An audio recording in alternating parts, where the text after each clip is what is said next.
사장님, 이 애기 때문에 국수 한 그릇만 부탁드려도 될까요? 이런 밤에 밖에서 얼어붙으면 안 되지. 어서 안으로 들어오게. 눈보라가 사납게 몰아치던 한겨울 밤이었습니다. 아이를 업은 젊은 여자가 종점 칼국수집 유리문 앞에 서 있었어요. 우산도 없어 어깨에 눈이 허옇게 얹혔습니다. 문고리를 잡으려다 돌아서기를 벌써 세 번째였어요. 주머니를 뒤져도 잡히는 건 동전 몇 입뿐이었습니다. 국수 한 그릇 값에도 모자란 돈이었습니다. 여자가 끝내 발길을 돌리려던 순간이었어요. 등에 업힌 아이가 잠결에 파르르 몸을 떨었습니다.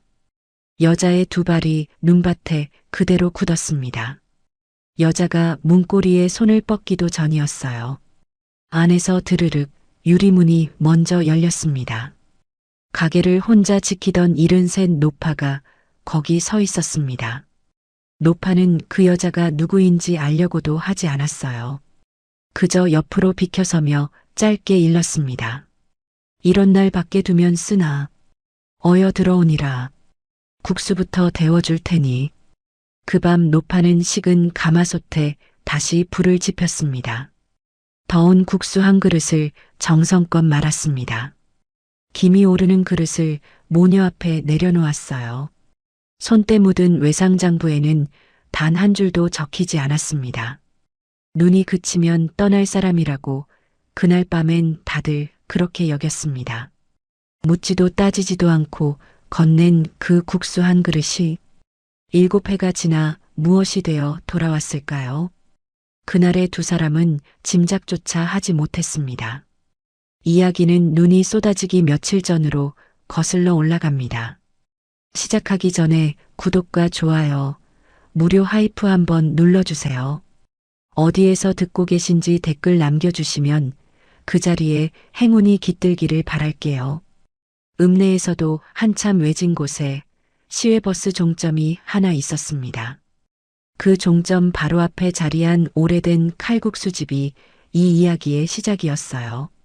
색이 바랜 간판에는 글자 5자가 빗두름하게 걸려 있었습니다. 종점송 칼국수? 누가 봐도 세월이 한참 묻은 이름이었어요. 새벽 5시 아직 캄캄한 골목에서 그 집 부엌에만 노란불이 켜졌습니다. 주인 양길수는 73 나이에도 늘 이맘때면 눈을 떴어요. 누가 시키지 않아도 몸이 먼저 일어나는 오래도록 몸에 밴 버릇이었습니다. 길순이 부엌에서 가장 먼저 하는 일은 가마솥 뚜껑을 여는 것이었습니다. 전날 저녁부터 우려둔 국물이 밤새 진한 맛으로 가라앉아 있었어요. 멸치와 다시마, 무 한 토막을 넣고 오래도록 곤 육수였습니다. 국자로 한술 떠 입에 대보고는 길순이 고개를 가만히 끄덕였습니다. 손님이 오든 말든 국물은 늘 하루 먼저 우려두는 사람이었어요. 국물은 미리 잡아놔야 혀. 언제 누가 문 열고 들어올지 모르자녀. 혼잣말을 받아줄 사람은 텅 빈 가게 어디에도 없었습니다. 육수를 살핀 길수는 이어 밀가루를 양푼에 풀어 반죽을 시작했습니다. 손님이 없는 날에도 면 한 덩이는 미리 치대 두는 게 길순의 고집이었어요. 꾹꾹 누르고 접기를 거듭하자 반죽이 차츰 매끈하게 윤이 났습니다. 면은 끊기지 말라고 길게 미는 거요. 누구한테 가르치듯 길수는 그 말을 입버릇처럼 되뇌었습니다. 반죽을 마친 길순이 두 손을 탁탁 털었어요. 마디마디 굵어지고 거칠어진 손이었습니다.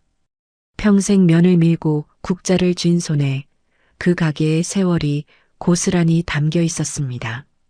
한때는 이 종점이 읍내에서 가장 붐비던 자리였어요. 장날이면 버스를 기다리는 사람들로 가게 안에 발 디딜 틈이 없었습니다. 국수 한 그릇을 사이에 두고 옆자리 손님과 안부를 나누던 시절이었습니다. 그러나 그 북적임도 이제는 까마득히 멀어진 옛일이 되었어요. 해가 떠도 종점 골목은 한산하기만 했습니다. 하루에 국수 몇 그릇 파는 날조차 드물어진 지 오래였습니다. 카운터 위 낡은 라디오만 혼자 떠들다 잠잠해지기를 되풀이했어요. 길수는 그 옆에 놓인 외상장부를 마른 행주로 한번 훔쳤습니다. 오래된 장부였지만 정작 적힌 줄은 몇 되지 않았습니다. 누가 외상을 졌다 한들 길수는 좀처럼 그걸 적어두는 법이 없었어요. 받을 셈, 못 받을 셈을 따지는 일이 애초에 길순에게는 없었습니다. 점심나절 박만춘이 문을 밀고 들어왔습니다. 몇 안 되는 나차를 몰고 온 버스 기사였어요. 20회 넘게 이 종점을 드나든 오랜 단골이었어요. 이모, 오늘도 한 그릇 말아줘요. 만춘이 익숙하게 구석자리에 앉으며 너스레를 떨었습니다. 길수는 말없이 면을 삶아 뜨끈한 칼국수 한 그릇을 내놓았습니다. 만춘이 후루룩 면을 넘기다 말고 슬쩍 말을 꺼냈어요. 이모, 우리 노선도 곧 줄어든다네요. 종점이 옮겨간다나 봐요. 길수는 별다른 대꾸 없이 김치 한 보시기를 더 내밀 뿐이었습니다. 만춘이 꼬깃꼬깃한 지폐 몇 장을 내밀었지만 길수는 손을 내저었습니다. 됐어. 다음에 한꺼번에 줘. 그 다음이 언제 올지는 두 사람 다 묻지 않았어요. 만춘이 빈 버스를 몰고 떠나자 가게에는 다시 정막이 내려앉았습니다. 길수는 빈 그릇을 치우며 창밖을 한참 내다보았어요. 끼니 때가 되면 길수는 을에 국수 한 그릇을 따로 챙겼습니다. 2층으로 오르는 좁은 계단 끝 윗방 문 앞에 그릇을 가만히 내려놓았습니다. 윗방에는 27 청년 민재가 새 들어 살고 있었어요. 공장에서 손을 크게 다친 뒤로 바깥 출입을 끊은 지 오래였습니다. 길수는 노크도 하지 않고 말도 붙이지 않았습니다. 그저 끼니 때마다 국수 한 그릇을 문 앞에 두고 내려올 뿐이었어요. 문 안쪽에는 기척 하나 없었지만 빈 그릇은 늘 깨끗이 비워져 있었습니다. 저녁 무렵엔 옆 전방 영감 고병칠이 슬그머니 다녀갔습니다. 말 한마디 없이 멀쩡한 양은 냄비 하나를 부엌 문턱에 놓고 갔어요. 며칠 전 길순이 전방에 김치 한 보시기를 두고 온 답례였습니다. 누가 줬는지 묻는 사람도 고맙다 인사하는 사람도 없었습니다. 두 노인은 원래 말 대신 물건이 오가는 사이였어요.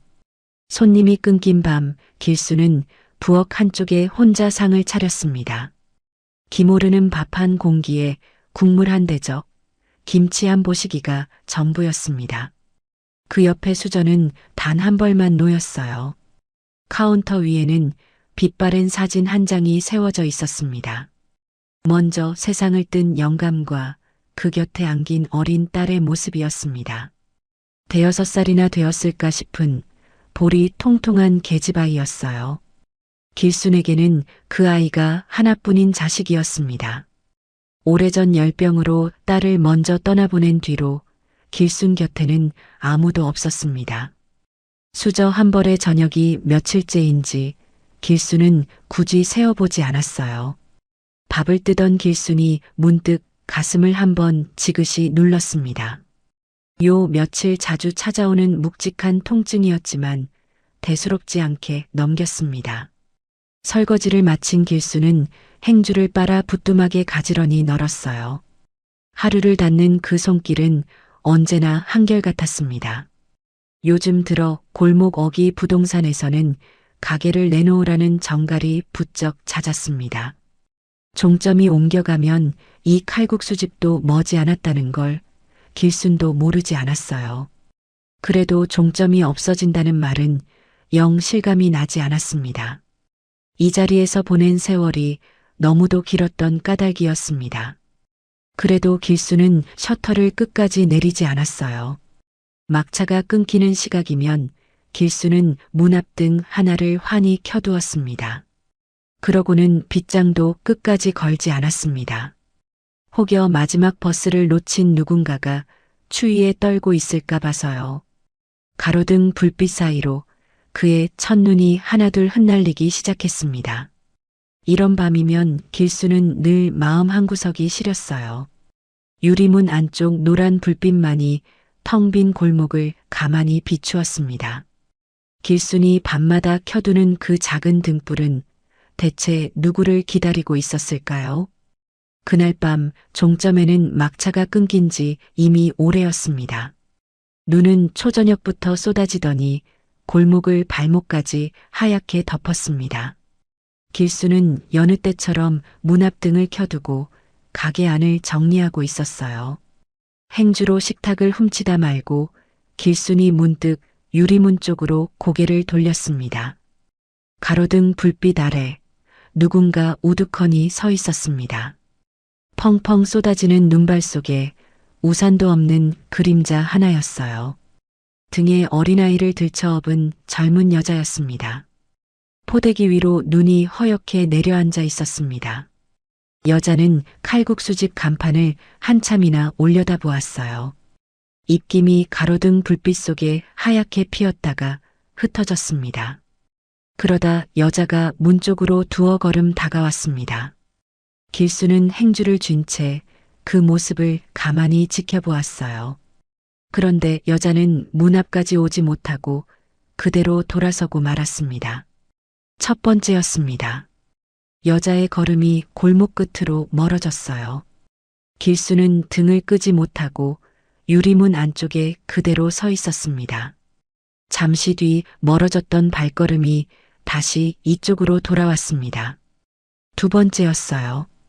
그 사이 여자의 어깨에는 눈이 한 켜 더 쌓여 있었습니다. 여자는 이번에도 문 앞을 서성이기만 했습니다. 이윽고 여자가 외투 주머니에 손을 넣어 무언가를 꺼냈어요. 손바닥 위에 동전 몇 잎이 놓였습니다. 100원짜리 몇 개에 10원짜리가 섞인 것이 전부였습니다. 여자는 그 동전을 한참이나 내려다보았어요. 손가락으로 하나씩 밀어가며 세어보고 또 세어보았습니다. 몇 번을 세어도 국수 한 그릇 값에는 닿지 못하는 돈이었어요. 여자는 곱은 손의 입김을 한번 불고는 세 번째로 몸을 돌렸습니다.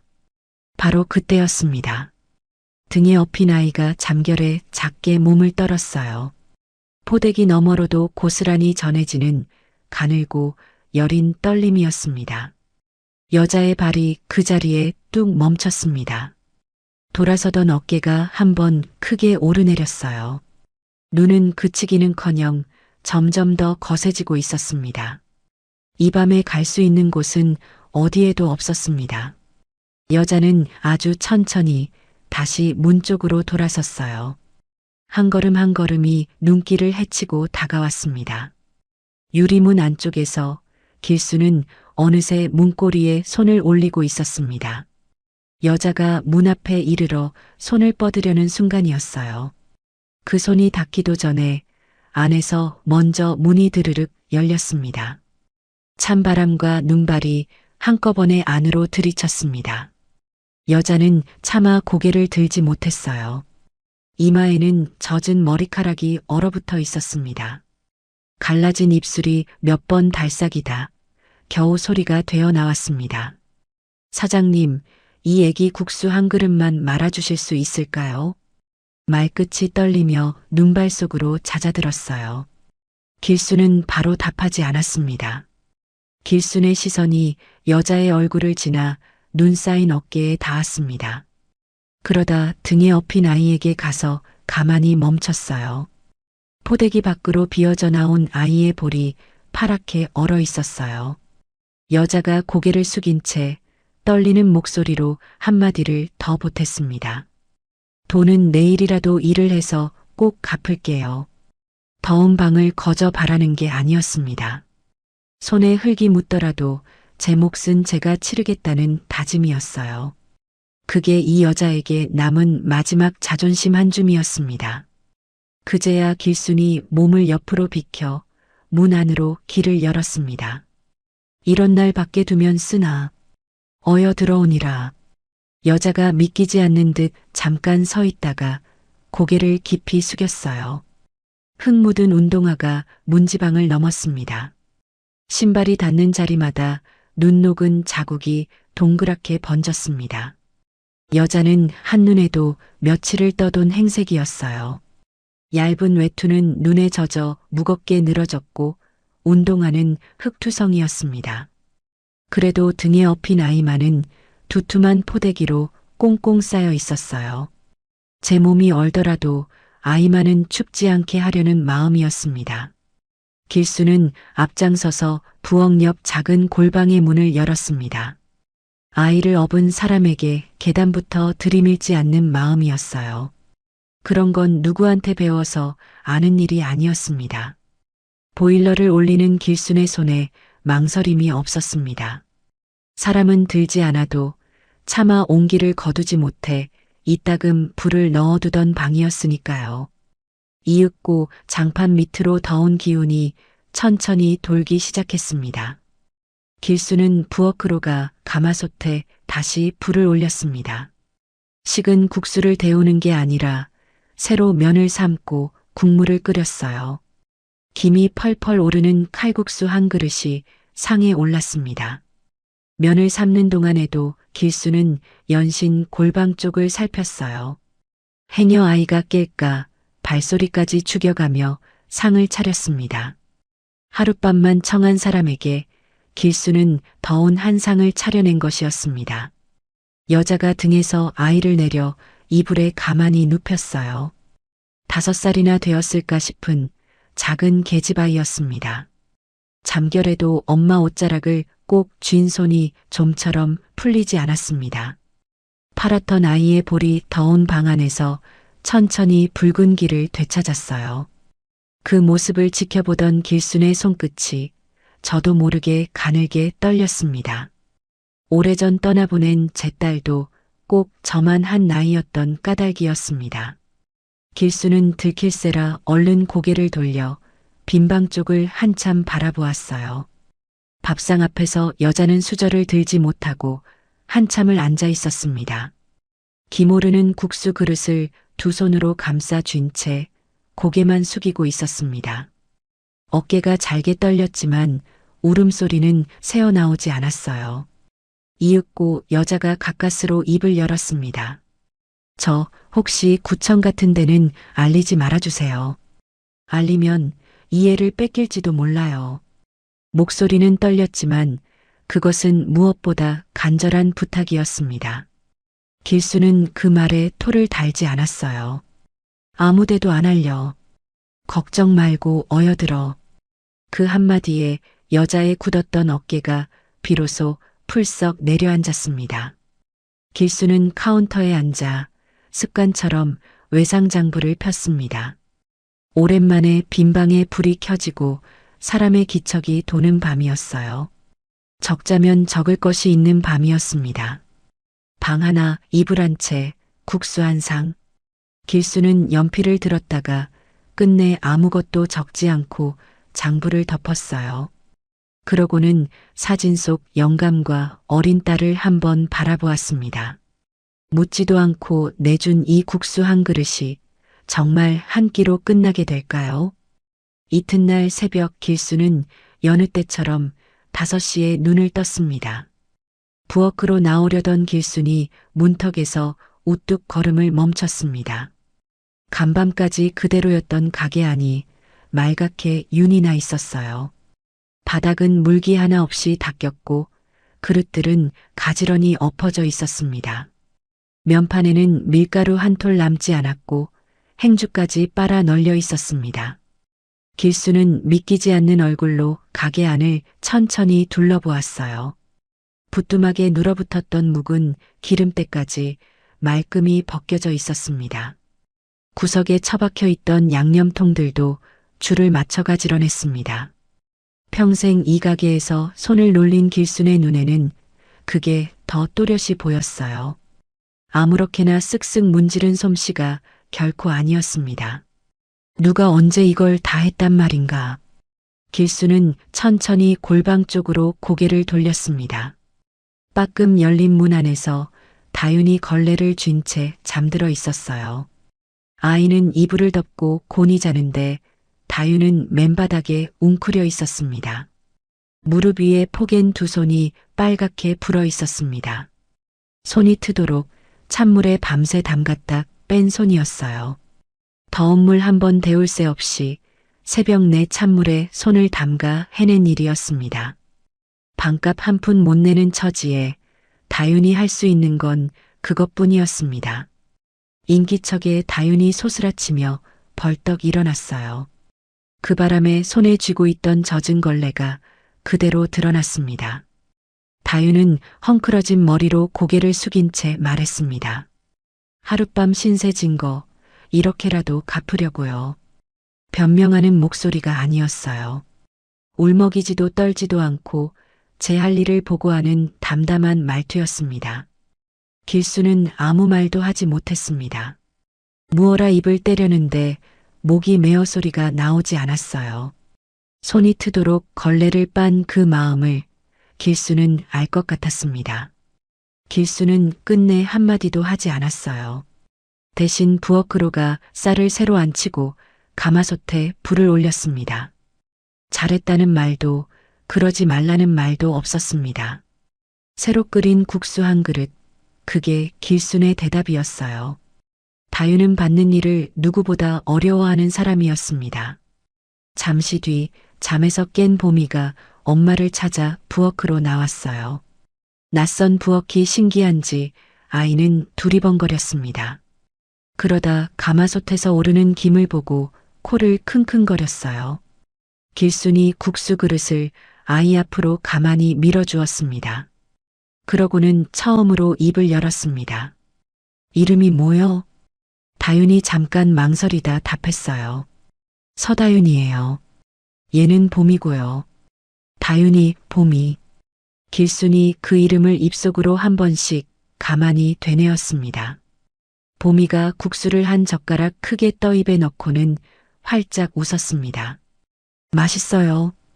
오랜만에 가게 안에 울린 아이의 웃음소리였어요. 그 웃음에 길순의 가슴 한구석이 저릿하게 데워졌습니다. 오래전 떠나보낸 제 딸의 웃음이 그 위에 가만히 겹쳤습니다. 길순은 국물을 한 국자 더 떠봄이 그릇에 부어주며 말했어요. 길이 풀릴 때까진 여서 봄이랑 끼니나 챙겨. 등 떠미는 말이 아니라 마음 편히 묵으라는 소리였습니다. 다윤도 그 말뜻을 모르지 않았습니다. 수저를 쥔 다윤이 고개를 깊이 숙였어요. 세 사람이 둘러앉은 작은 부엌에 모처럼 사람 사는 온기가 돌았습니다. 수저가 세벌 놓인 아침상은 길순에게도 참으로 오랜만이었습니다. 창밖에는 눈이 그칠 기미 없이 펑펑 쏟아지고 있었어요. 사흘 밤낮을 퍼붓던 눈은 좀처럼 그치지 않았습니다. 하룻밤이 이틀이 되고 이틀이 사흘이 되었어요. 그날부터 다유는 누가 시키지 않아도 새벽같이 일어났습니다.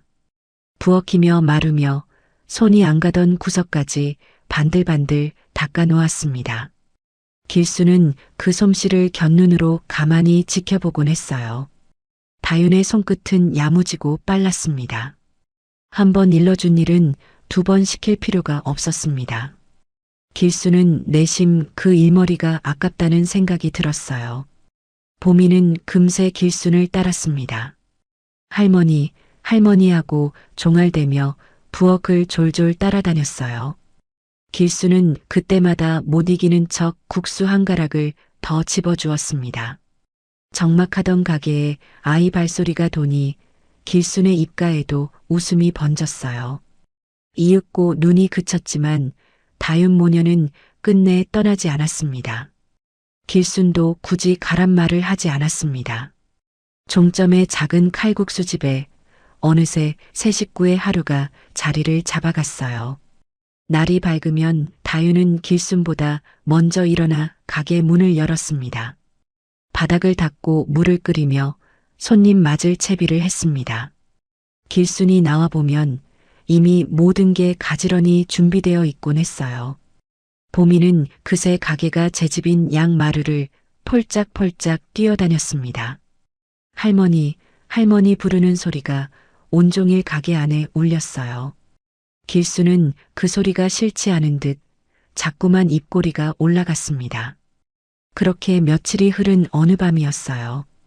보미를 재운 다윤이 가방에서 작은 수첩 하나를 꺼냈습니다. 손바닥만 한 낡은 수첩이었습니다. 펼치자 깨알 같은 글씨가 빼곡히 적혀 있었어요. 사람 이름이 있고 그 옆에 어김없이 숫자가 붙어 있었습니다. 받은 것은 무엇이든 빚으로 적어두는 사람. 그게 다윤이라는 사람이었습니다. 적어두지 않으면 불안해서 잠들지 못하는 사람이었어요. 줄이 그어진 이름은 갚은 빚, 그어지지 않은 이름은 못 갚은 빚이었습니다. 그어지지 않은 줄이 페이지마다 적지 않게 남아 있었습니다. 수첩의 맨 앞장은 1년도 더 전의 겨울에서 시작하고 있었어요. 그때도 다윤은 누군가의 도움으로 모진 겨울을 났습니다.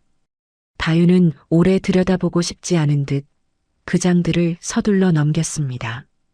다윤이 이렇게까지 신세를 갚으려는 데에는 말 못할 사정이 있었어요. 하지만 그 이야기는 아직 누구에게도 꺼내지 않았습니다. 그러고는 세 줄에 종점 칼국수집 할머니라고 또박또박 적었어요. 그 옆에 방 며칠, 국수 여러 그릇이라고 적었습니다. 그리고 늘 하던 대로 금액을 적으려는데 볼펜 끝이 멈췄습니다. 한밤중에 새로 끓여준 국수 한 그릇은 대체 얼마짜리일까요? 묻지도 않고 비켜서 준 그 한 걸음은 얼마로 적어야 할까요? 다윤은 끝내 금액 칸을 비워둔 채 수첩을 덮었습니다. 이 수첩이 생긴 뒤로 숫자가 막힌 건 처음이었어요. 수첩에 숫자로 가둘 수 없는 신세 앞에서 다윤은 늘 발이 묶이곤 했습니다. 빈칸을 들여다보는 다윤의 눈에 알 수 없는 두려움이 스쳤습니다. 이 작은 빚이 훗날 무엇이 되어 돌아오게 될까요? 눈이 그치고 난 어느 아침이었습니다. 가게 일을 거들겠다는 다윤에게 길순이 면 미는 법을 가르치기로 했습니다. 이리 와서 손 좀 봐봐. 길수는 양푼에 밀가루를 풀고 소금물을 조금씩 부어가며 반죽을 시작했어요. 물은 한 번에 붓는 게 아니여. 손이 시키는 대로 조금씩 붓는 거요. 다윤은 그 곁에 바짝 붙어 한 동작도 놓치지 않으려 했습니다. 반죽이 한 덩이로 뭉쳐지자 길수는 도마에 올려 꾹꾹 누르기 시작했습니다. 치댈수록 면발이 쫄깃해지는겨. 힘 빼지 말고 끝까지 눌러.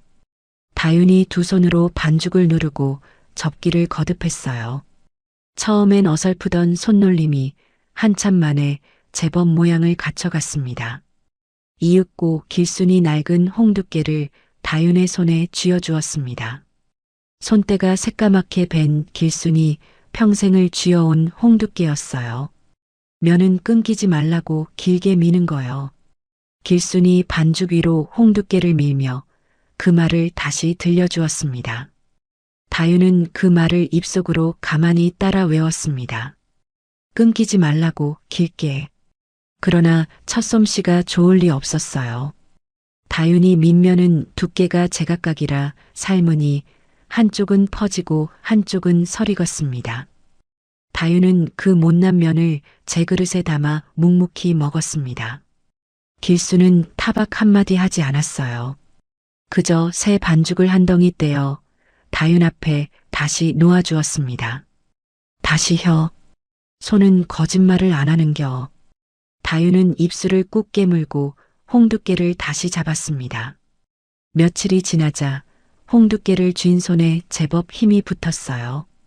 얇고 고르게 밀린 반죽이 도마 위에 넓게 펼쳐졌습니다.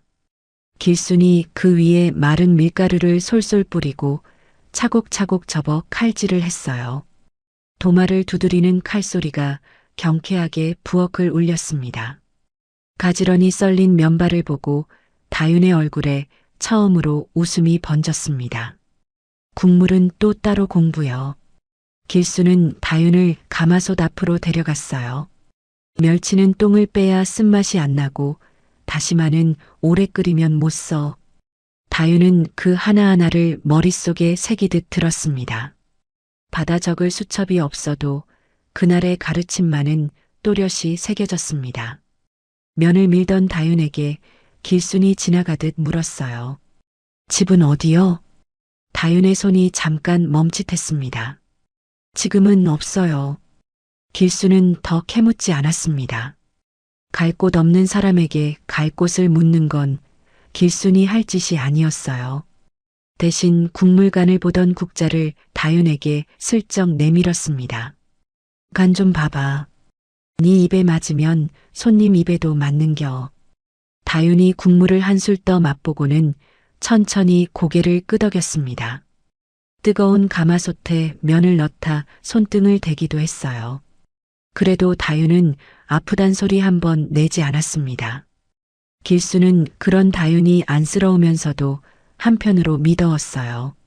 누가 시키지 않아도 제 일처럼 가게를 돌보는 사람이었습니다.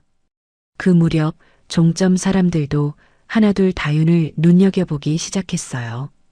나차를 몰고 온 만춘이 다윤이 만 칼국수를 먹고 엄지를 치켜 세웠습니다.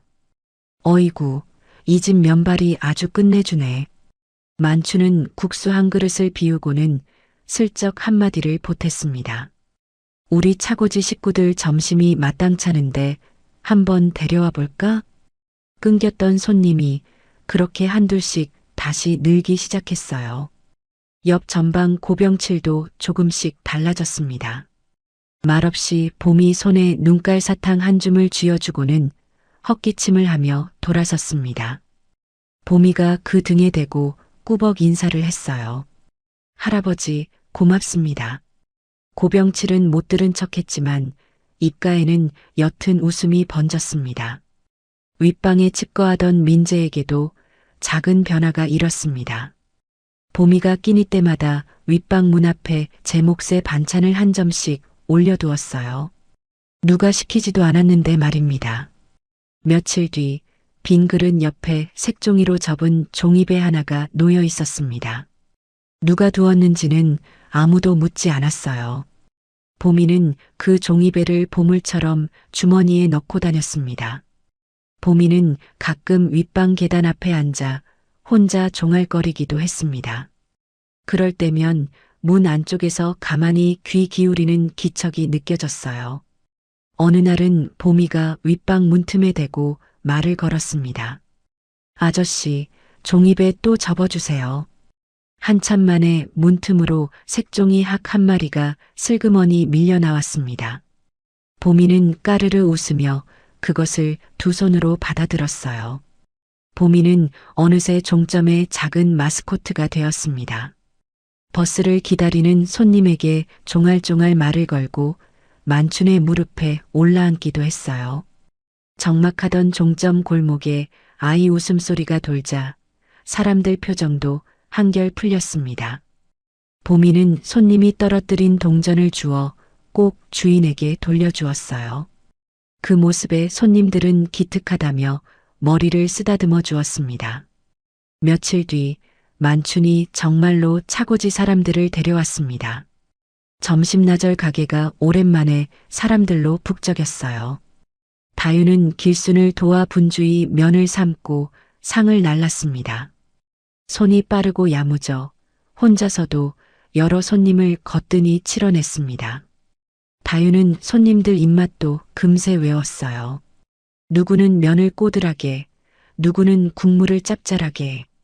그 세심함에 한 번 다녀간 손님은 꼭 다시 가게를 찾았습니다. 그날 저녁 길순이 다윤의 손에 꼬깃꼬깃한 지폐 몇 장을 쥐어주었습니다. 내가 번 거요. 받어. 다윤이 한사코 손을 내저었지만 길순은 기어이 그 돈을 주머니에 찔러 넣었어요. 그날 밤 다윤은 오랜만에 수첩을 폈습니다. 그리고 갚은 빚 위에 줄을 하나 그었습니다. 제 손으로 번 돈으로 신세를 조금이나마 갚았다는 것. 그게 다윤에게는 처음 느껴보는 묘한 기쁨이었어요. 신세가 무서워 늘 도망만 치던 다윤이었습니다. 그런 다윤이 처음으로 어딘가에 더 머물고 싶다는 생각을 했어요. 줄 하나를 긋는 것만으로 다유는 비로소 마음이 한결 가벼워졌습니다. 하루 장사를 마친 저녁이면 세 사람은 좁은 부엌에 둘러앉았어요. 그러고는 늦은 밥을 도란도란 함께 먹었습니다. 보미가 종알대는 하루 이야기에 길순이 맞장구를 쳐주었습니다. 누가 보면 영락없는 한 가족의 저녁이었어요. 카운터에 앉은 길순이 그 모습을 곁눈으로 가만히 지켜보았습니다. 이따금 길순은 잠든 다윤 모녀를 가만히 들여다보곤 했어요. 사람이 잠든 숨소리가 그토록 정다운 줄 길순은 처음 알았습니다. 비었던 방에 불이 들고 식었던 가마솥에 매일 김이 오르는 나날이었습니다. 잃어버린 줄 알았던 온기가 이 작은 가게에 천천히 되돌아오고 있었어요. 하지만 좋은 날 뒤에는 늘 그만한 그늘도 함께 따라오고 있었습니다. 다윤의 가방 속에 잠든 그 수첩은 아직 펼쳐지지 않은 이야기를 품고 있었습니다. 이 따뜻한 날들은 과연 언제까지 이어질 수 있을까요?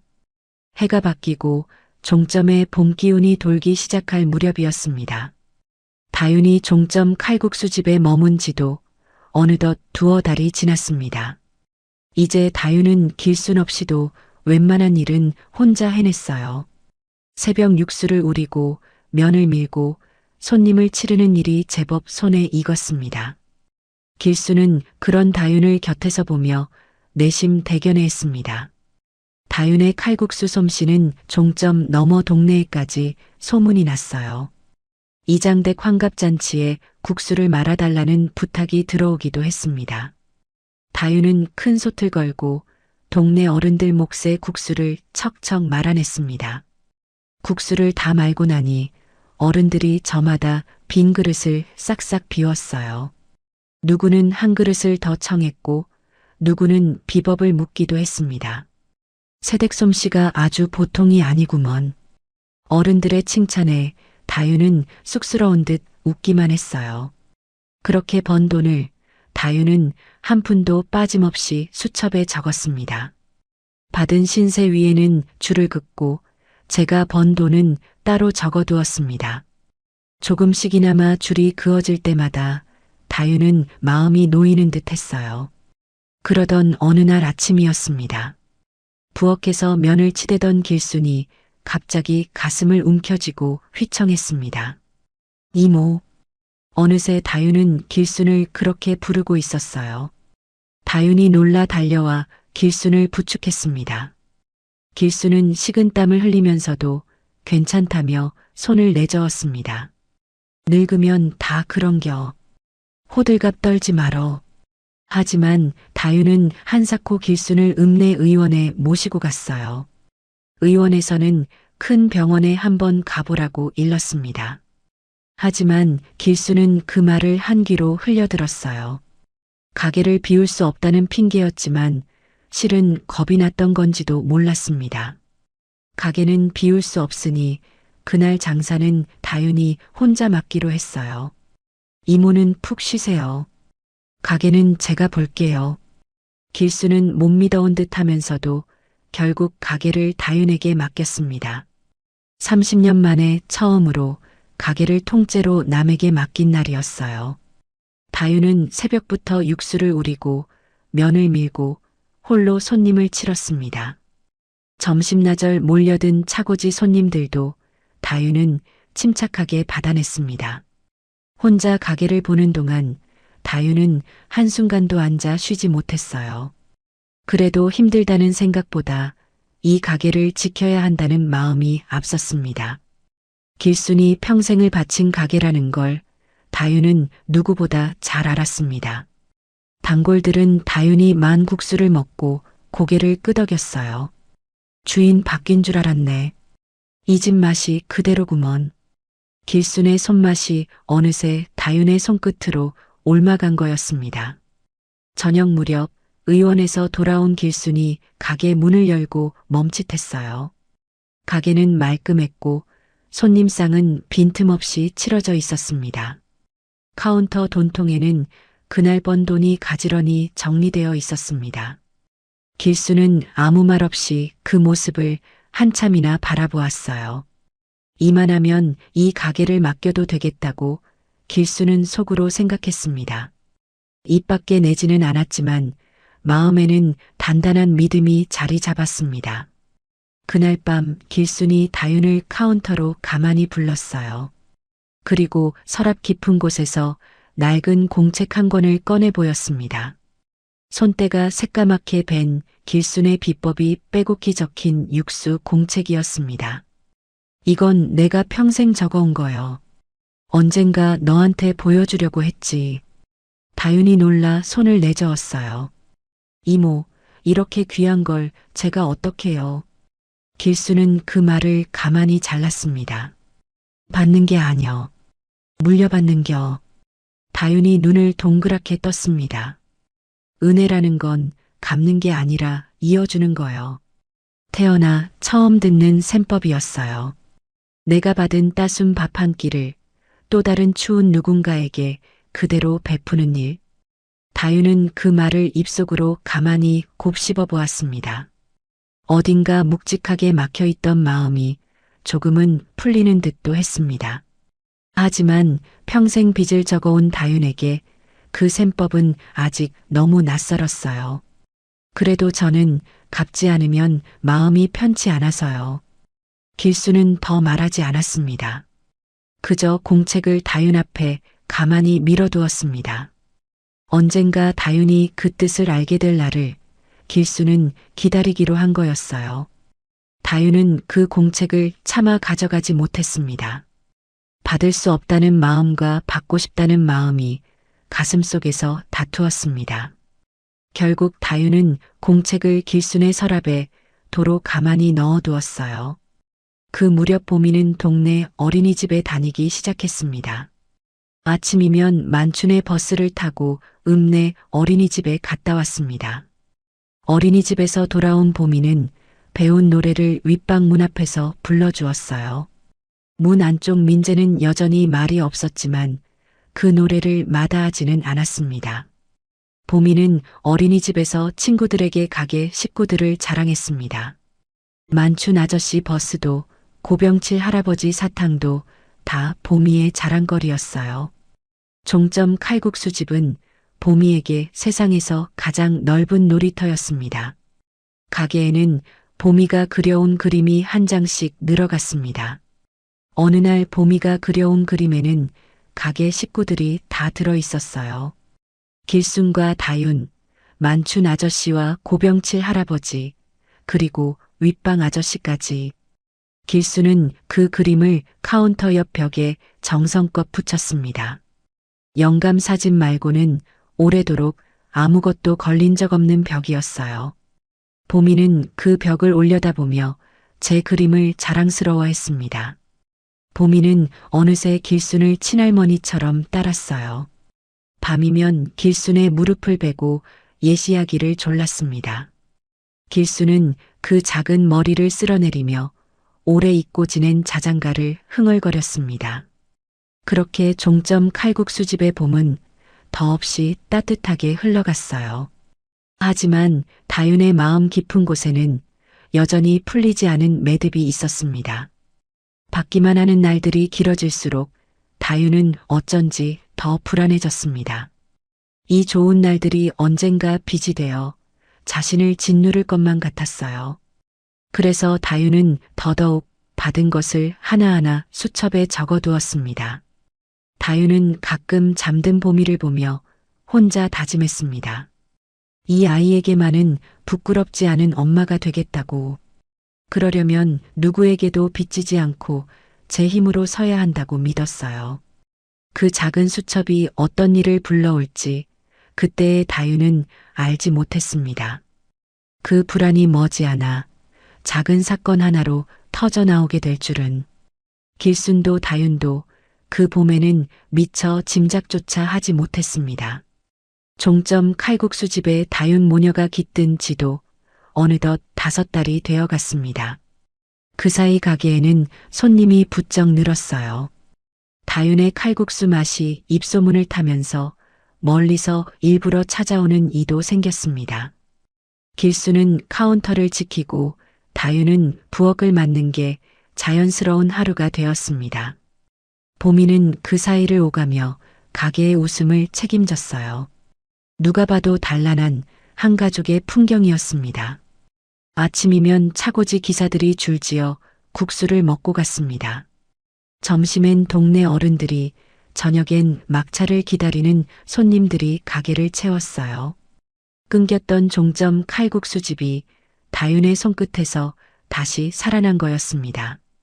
길수는 그 모든 게 도무지 믿기지 않았습니다. 70달 또래의 다윤과 보미가 텅 빈 가게를 이렇게 채워줄 줄은 몰랐어요. 밤마다 길수는 영감사진 앞에서 고맙다는 말을 혼자 되뇌었습니다. 그 사이 윗방 민재도 조금씩 마음을 열어갔어요. 이제는 보미가 부르면 가끔 문틈으로 짧은 대답이 돌아오기도 했습니다. 그러던 어느 한낮이었습니다. 점심 손님이 빠지고 가게에 잠시 한가한 틈이 생겼어요. 보미가 엄마 가방을 뒤적이며 혼자 놀고 있었습니다. 손거울이며 머리끈이며 보미에게는 그 모든 게 신기한 보물이었어요. 그러다 가방에서 손바닥만 한 수첩 하나가 툭 떨어졌습니다. 다윤이 늘 머리맡에 두고 자던 그 빛 수첩이었어요. 마침 그 앞을 지나던 길순이 무심코 그것을 주워들었습니다. 다윤은 부엌에서 면을 삶느라 미처 보지 못했습니다. 길수는 별 생각 없이 수첩을 펼쳤어요.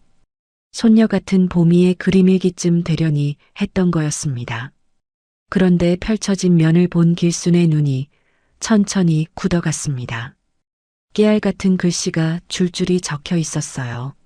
사람 이름이 있고 그 옆에 어김없이 숫자가 붙어 있었습니다. 그리고 그 줄들 사이로 낯익은 글자가 길순의 눈에 들어왔습니다. 종점 칼국수집 할머니. 그 아래로 빼곡한 항목들이 이어졌어요. 이불 한 채, 국수 여러 그릇, 잔치에서 챙겨준 떡 한 봉지까지. 다윤이 이 집에서 받은 것이 하나도 빠짐없이 값으로 매겨져 있었습니다. 앞장을 넘기자 더 오래된 이름들이 빼곡했습니다. 찜질방 언니, 쉼터 아주머니 같은 길순이 모르는 이름들이었습니다. 그 옆에는 한 푼까지 적힌 숫자와 굵게 그어진 줄들이 있었어요. 다윤이 그동안 어떤 신세를 지고 또 어떻게 갚으며 살아왔는지, 그 깨알 같은 글씨가 한 사람의 고단한 세월을 말해주고 있었습니다. 어떤 줄에는 금액이, 어떤 줄에는 물음표가 적혀 있었습니다. 한 장 한 장 넘길 때마다 길순의 마음은 더욱 복잡해졌어요. 줄을 그어 지운 자리도 군데군데 보였어요. 길순의 눈길이 국수 2그릇이라 적힌 줄에 오래 머물렀습니다. 폭설이 치던 그 밤 새벽까지 끓여낸 국수 1그릇. 그것이 이 아이의 마음속에서는 갚아야 할 외상이었던 거였습니다. 길순의 손이 수첩을 천천히 덮었어요. 무어라 말로 못할 서운함이 가슴 한복판을 묵직하게 눌렀습니다. 서운한 건 적힌 값이 아니었어요.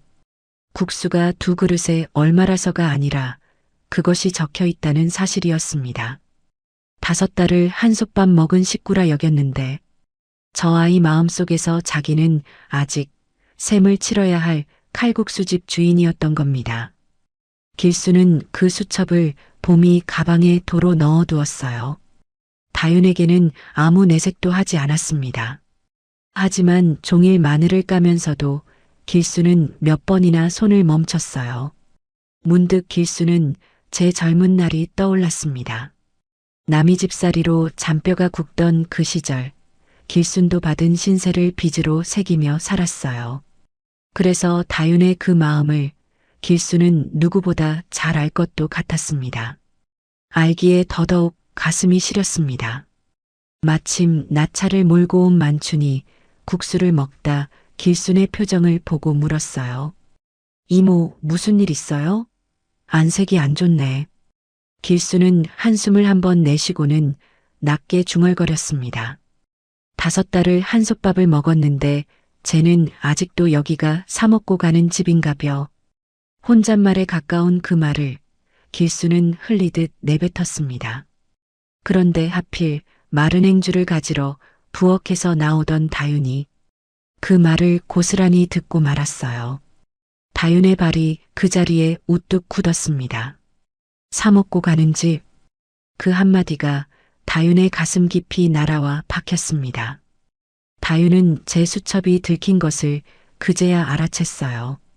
하지만 다윤이 들은 것은 길순의 서운함이 아니었습니다.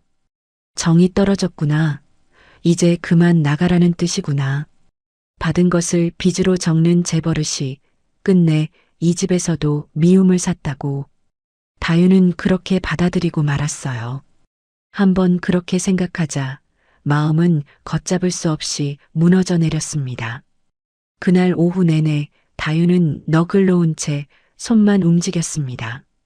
손에서 그릇을 놓칠 뻔한 것도 여러 번이었어요. 애써 평소처럼 웃으려 했지만 그 웃음이 자꾸만 어색하게 일그러졌습니다.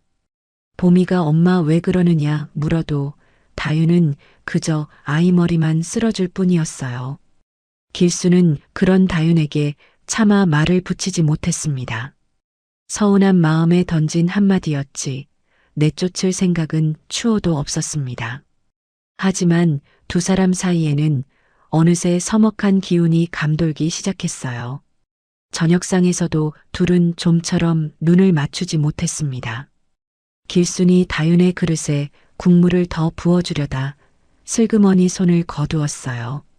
무슨 말이라도 건네고 싶었지만 어떤 말도 입 밖으로 나오지 않았습니다. 보미만이 영문도 모른 채 종알종알 하루 이야기를 풀어놓았습니다. 그 천진한 목소리가 그날따라 두 사람의 침묵을 더 무겁게 했어요.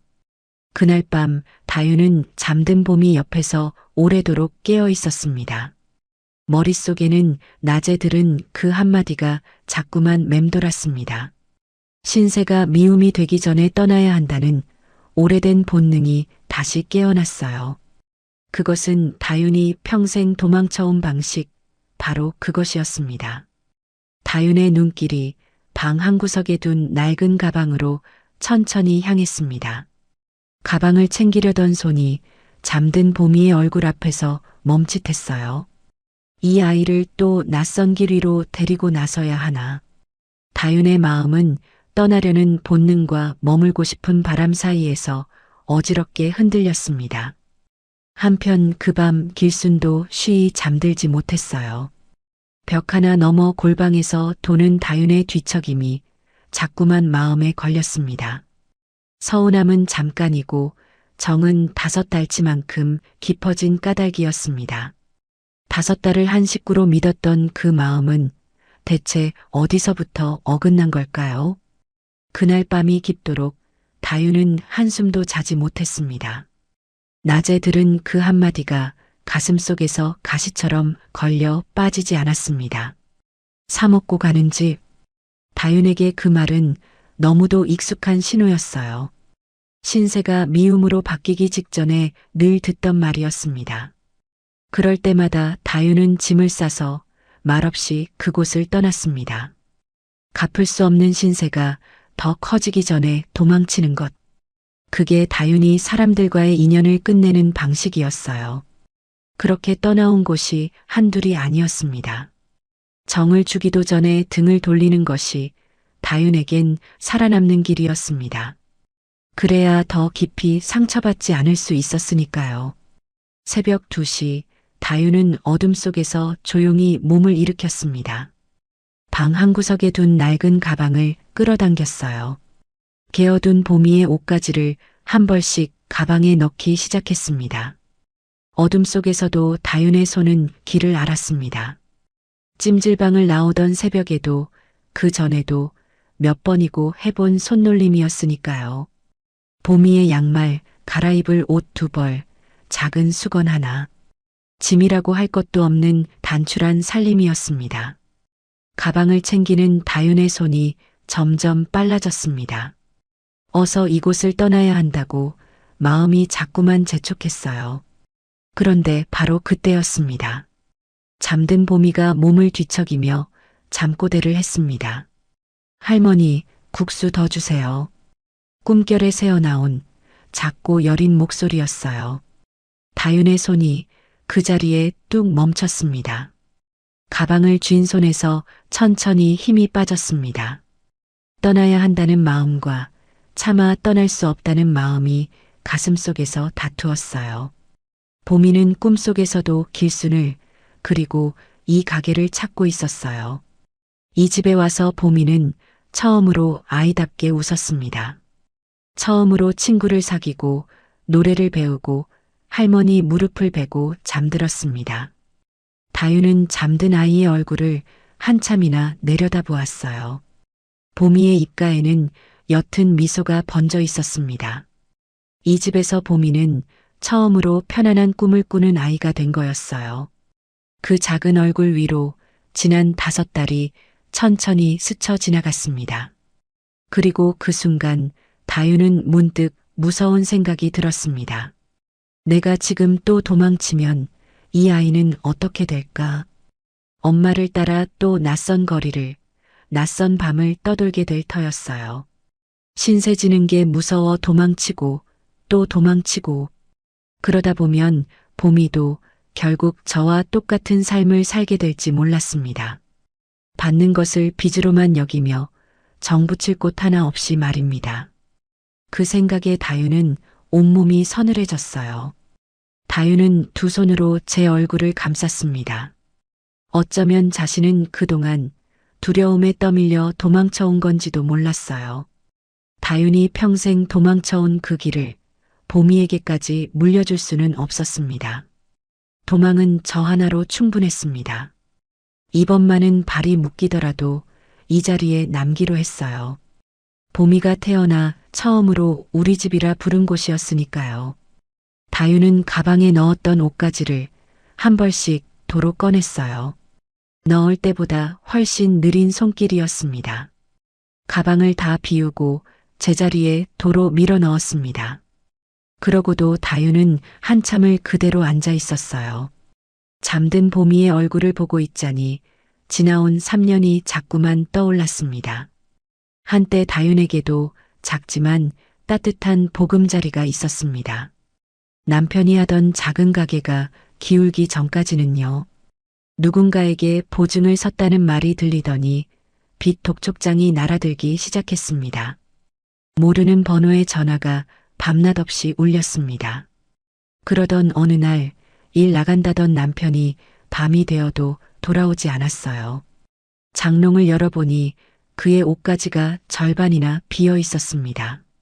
그게 끝이었습니다. 얼마 뒤 다윤은 법원에서 보낸 서류에 말없이 도장을 찍었어요. 보미는 다윤이 키우기로 하고 모든 게 서류 몇 장으로 정리되었습니다. 그날 이후로 다윤은 누구에게도 마음을 붙이지 못했습니다. 갈 곳 없는 다윤이 친정에 전화를 건 밤도 있었어요. 하지만 수화기 너머에서 돌아온 건 차가운 한마디뿐이었습니다. 그 뒤로 다윤은 누구에게도 먼저 손을 내밀지 않았습니다. 받은 것은 빚이 되었고 그 빚은 또 다른 도망의 이유가 되었어요. 한겨울이면 다윤은 보미를 업고 찜질방을 전전했습니다. 그곳에서 만난 한 언니가 컵라면을 나눠주고 보미 감기약을 사다 주었습니다. 하지만 다윤은 그 신세가 무거워지기 전에 말없이 그곳을 떠났어요. 고맙다는 말도 간다는 말도 없이 말입니다. 그렇게 정처 없이 떠돌다 흘러든 곳이 바로 이 종점 칼국수집이었습니다. 그런데 이제 그 지긋지긋한 도망을 멈춰야 할 이유가 생긴 거였어요. 보미를 위해서라도 이번만은 떠나지 않겠다고 다윤은 다짐했습니다. 하지만 마음을 다잡는 것과 어긋난 마음을 푸는 것은 또 다른 일이었습니다. 그 밤 다윤은 끝내 한숨도 자지 못했어요. 창밖이 희뿌옇게 밝아올 때까지 보미의 작은 손을 꼭 쥐고 있었습니다. 이튿날 아침 다윤은 여느 때처럼 새벽같이 일어나 가게를 닦았습니다. 하지만 길순과 마주치면 여전히 고개를 들지 못했어요. 다윤은 몇 번이나 길순에게 다가가려다 그만 발길을 돌렸습니다. 길순도 다윤도 서로에게 먼저 말을 건네지 못했습니다. 이모, 국물 다 됐어요. 같은 꼭 필요한 말만 오갔어요. 그 사이에 흐르는 침묵이 두 사람 모두를 힘들게 했어요. 길순도 마음이 편치 않기는 마찬가지였습니다. 서운함에 무심코 던진 한마디가 이렇게 커질 줄은 몰랐던 겁니다. 하지만 속정 깊고 무뚝뚝한 두 사람은 누구도 먼저 손을 내밀지 못했어요. 보미는 그런 둘 사이를 오가며 자꾸만 눈치를 살폈습니다. 어린 마음에도 무언가 잘못되었다는 걸 느낀 모양이었습니다. 보미는 엄마 손을 잡았다가 할머니 손을 잡았다가 했어요.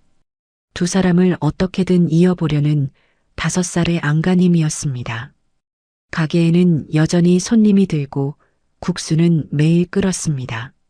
단골들은 가게에 달라진 공기를 어렴풋이 눈치챘어요. 무슨 일 있느냐 묻는 이도 있었지만 길수는 그저 웃어넘겼습니다. 하지만 그 따뜻하던 온기는 어느새 서먹함에 묻혀버렸습니다.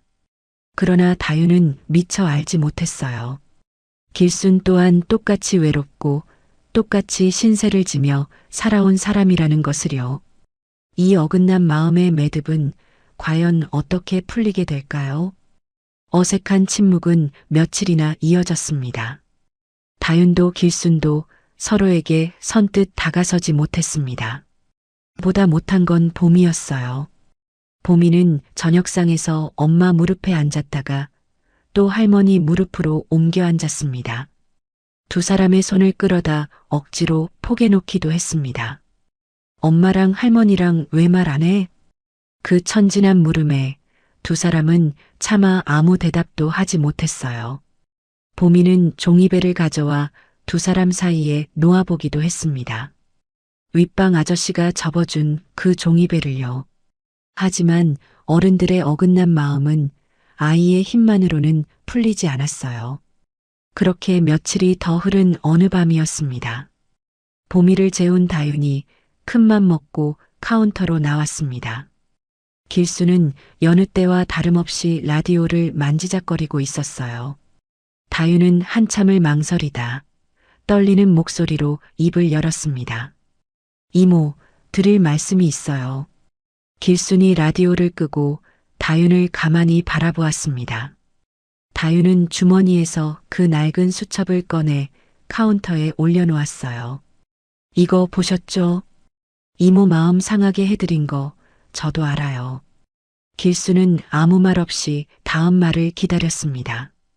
다윤은 고개를 숙인 채 한자 힘겹게 말을 이었습니다.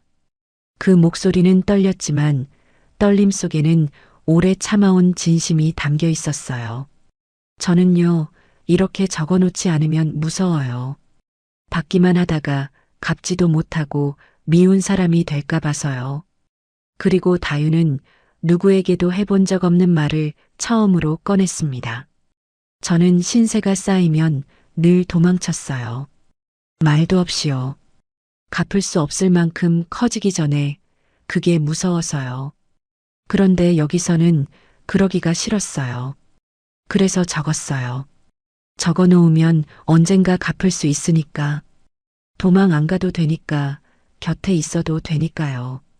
다윤은 끝내 가장 깊은 곳의 이야기까지 꺼내놓았습니다. 3년 전 그 겨울 찜질방에서 만난 한 언니가 있었다고. 그 언니가 컵라면을 나눠주고 봄이 감기약을 사다 주었다고요. 그런데 그 신세가 무서워 새벽에 말없이 도망쳐 나왔다고. 27만 원이라 적힌 그 빚을 아직도 갚지 못했다고 했습니다. 변명이 아니라 고백이었습니다. 그 수첩은 다윤의 못된 버릇이 아니었어요. 그것 없이는 도무지 서 있지 못하는 마음의 버팀목이었습니다. 길수는 그 말을 끝까지 한마디도 끊지 않고 들었습니다. 그 고백을 들으며 길수는 몇 번이나 눈시울을 붉혔어요. 다윤의 그 마음이 제 젊은 날과 너무도 닮아 있었던 까닭이었습니다. 그러고는 한참 만에 수첩을 다윤 쪽으로 도로 밀어주었습니다. 꾸짖는 말이 나올 줄 알았는데 길순의 입에서 나온 건 뜻밖에도 제 이야기였어요. 나도 말이여, 어려서부터 식당 부엌대기로 굴러먹은 사람이여. 다윤이 놀라 고개를 들었습니다. 남의 신세 안 지고 어떻게 컸겠어? 받은 거 일일이 갚자고 들면 나야말로 평생 갚아도 못 갚을 빚쟁이지. 충청도 시골에서 빈손으로 올라와 식당 일로 잔뼈가 굵은 세월이었습니다. 밥 얻어먹은 집, 잠 재워준 집, 시집 미천 보태준 주인집. 적자고 들면 길순의 수첩도 몇 권은 되었을 세월이었어요. 30년 칼국수집 주인으로만 알았던 사람의 처음 듣는 이야기였습니다. 길순이 제 지난날을 꺼낸 것은 그날이 처음이자 마지막이었습니다. 가르치려는 게 아니라 너와 내가 같은 사람이라는 말이었어요. 길순은 거기서 잠시 말을 멈췄습니다. 그러고는 카운터 위 빛바랜 사진으로 눈길을 옮겼습니다. 저기 우리 영감 옆에 있는 애기 보이지? 사진 속에는 영감 품에 안긴 대여섯 살 계집아이가 웃고 있었어요. 내 딸이여.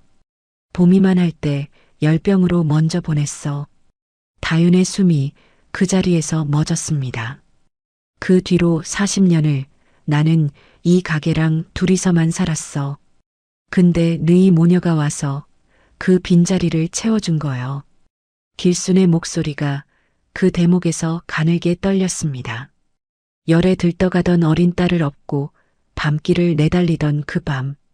미처 손쓸 새도 없이 떠나보낸 그 겨울이었어요. 그 일을 길수는 40년이 지나도 잊지 못했습니다. 그 뒤로 길수는 누가 올지 모른다며 늘 가마솥을 데워두었어요.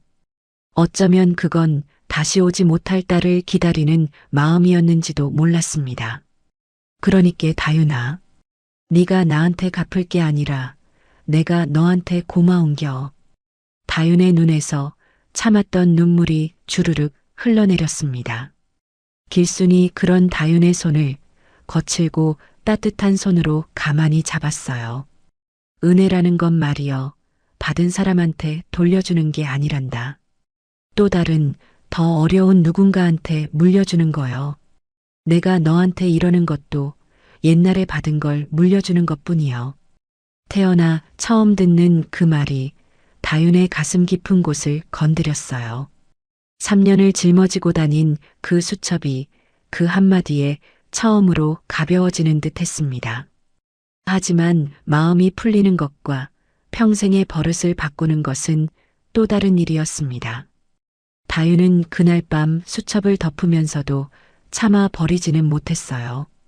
다만 마지막 장에 처음으로 금액이 아닌 것을 적어 넣었습니다. 물려줄 것.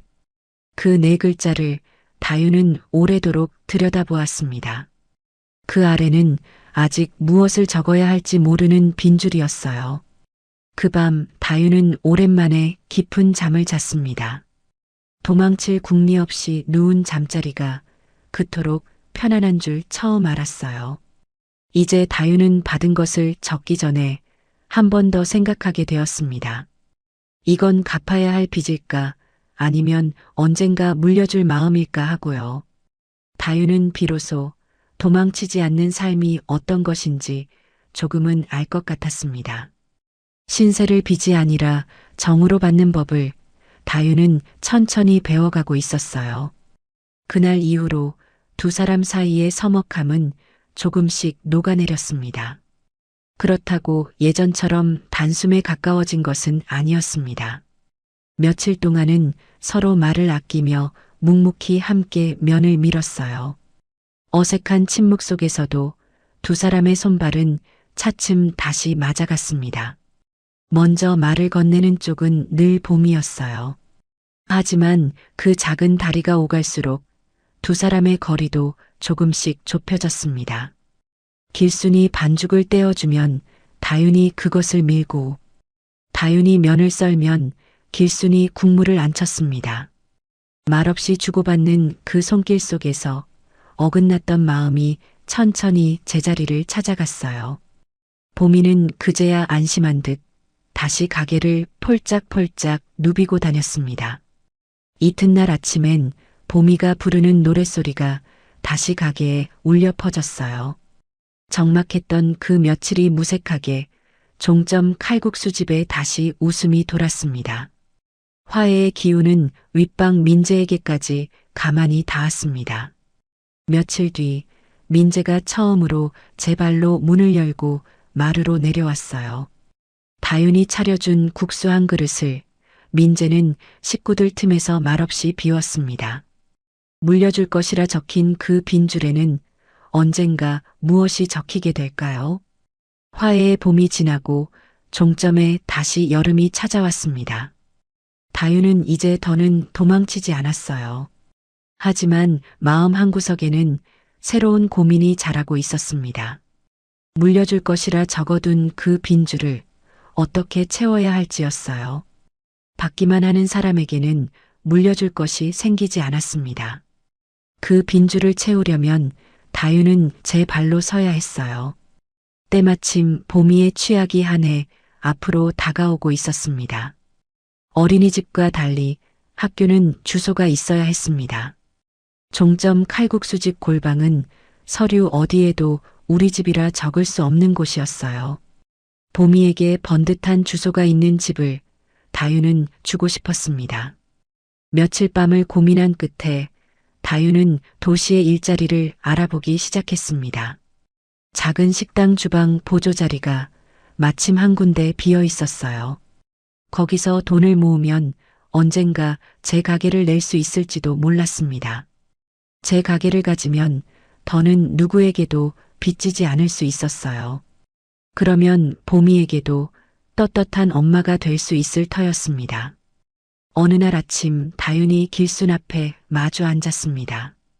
가방은 싸지 않은 채였어요. 빈손으로 다윤은 처음으로 도망이 아닌 작별을 말하러 온 거였습니다. 이모, 저 제 발로 서보고 싶어요. 보미한테 주소 있는 집을 만들어주고 싶어요. 떨리지도 흐려지지도 않는 목소리였습니다. 길수는 놀라지 않았어요. 보미의 취약 이야기가 나오던 날부터 어쩌면 짐작하고 있었는지도 몰랐습니다. 길수는 들고 있던 행주를 천천히 접었습니다. 2번 접고 또 한 번 더 접었어요. 더 접을 데가 없을 때까지 접고 나서야 길순이 입을 열었습니다. 가야겠다고 맘먹었으면 가는 거요. 어디로 가느냐고도 가서 뭘 할 거냐고도 묻지 않았습니다. 잘 생각했다는 말도 가지 말라는 말도 없었어요. 붙잡는 말이 한마디도 없어서 그 짧은 말이 오히려 천근같이 무거웠습니다. 다윤은 그 무거운 침묵의 뜻을 모르지 않았습니다. 가지 말라는 말보다 잘 가라는 그 침묵이 더 큰 정이라는 것을요. 떠나기 전날 밤이었습니다. 설거지를 마친 다윤을 길순이 카운터로 불렀어요. 그리고 서랍 깊은 곳에서 그 낡은 육수 공책을 꺼냈습니다. 손때가 새까맣게 밴 30년 비법이 적힌 공책이었습니다. 그 옆에는 길순이 평생을 쥐어온 홍두깨도 함께 놓였어요. 이거 가져가. 다윤이 깜짝 놀라 손을 내저었습니다. 이모, 이건 못 받아요. 이모 평생이 담긴 건데요. 길수는 받지 않았습니다. 그러고는 언젠가 했던 그 말을 이번에는 행동으로 보여주었어요. 물려주는 거랬지. 나부터 너한테 물려주는겨. 받는 게 아니라 물려받는 거라고. 내가 아니었어.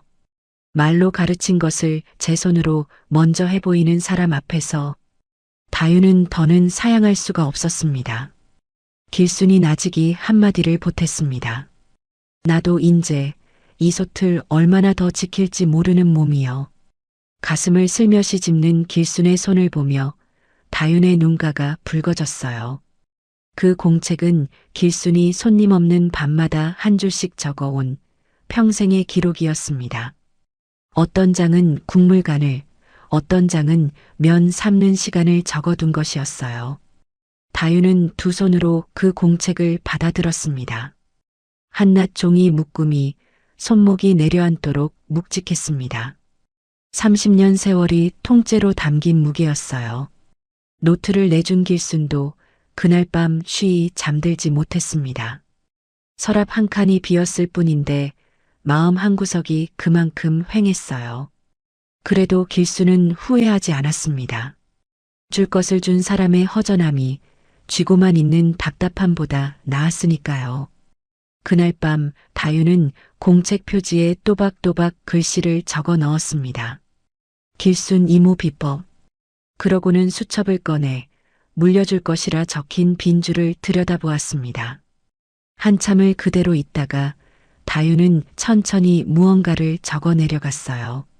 거기에 무엇을 적었는지는 그 밤엔 다윤만이 알고 있었습니다. 떠나는 날 새벽 다유는 마지막으로 가게를 닦았습니다. 모서리 먼저, 그리고 사람 손 안 닿는 구석까지. 처음 이 집에 온 그 새벽처럼 정성을 다해 쓸고 닦았어요. 그때의 걸레질이 거저 받지 않겠다는 다짐이었다면 오늘의 걸레질은 받은 정을 더 정갈하게 돌려두고 가는 인사였습니다. 어린이집 친구들과의 작별도 보미에겐 쉽지 않았어요. 그래도 보미는 또 새 친구를 사귀면 된다며 의젓하게 웃어 보였습니다. 이윽고 떠나는 날 아침이 밝았습니다. 종점 칼국수집 앞에 식구들이 하나둘 모여들었어요. 만춘이 제 버스에 모녀의 짐을 실어주겠다며 나섰습니다. 고병칠은 말없이 봄이 손에 눈깔 사탕 한 봉지를 쥐어주었습니다. 윗방 민재도 계단을 내려와 멀찍이서 배웅했어요. 봄이가 그런 민재에게 종이배 하나를 내밀었습니다. 아저씨, 이거 갖고 있어요. 우리 또 올게요.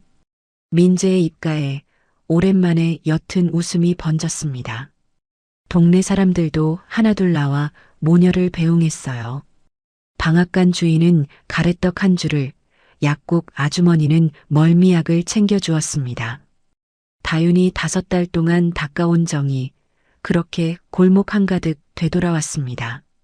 마지막으로 길순이 보미를 꼭 끌어안았어요. 울음을 터뜨린 건 봄이었습니다. 할머니도 같이 가요. 할머니도요. 길순이 허리를 굽혀 보미의 머리를 천천히 쓸어주었습니다. 할머니는 여기서 가게 지키고 있을 테니께.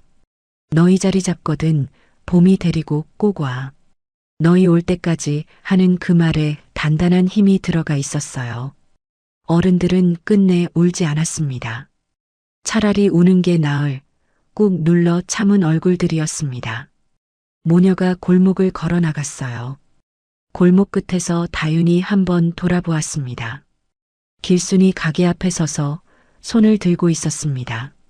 아침 햇살이 그 작은 몸 뒤로 긴 그림자를 드리우고 있었어요. 다윤은 봄이 앞에 무릎을 굽히고 아이의 눈을 보며 말했습니다. 우리 꼭 번듯한 집 만들어서 할머니 보러 오자. 봄이가 눈물 그렁한 눈으로 몇 번이고 고개를 끄덕였습니다.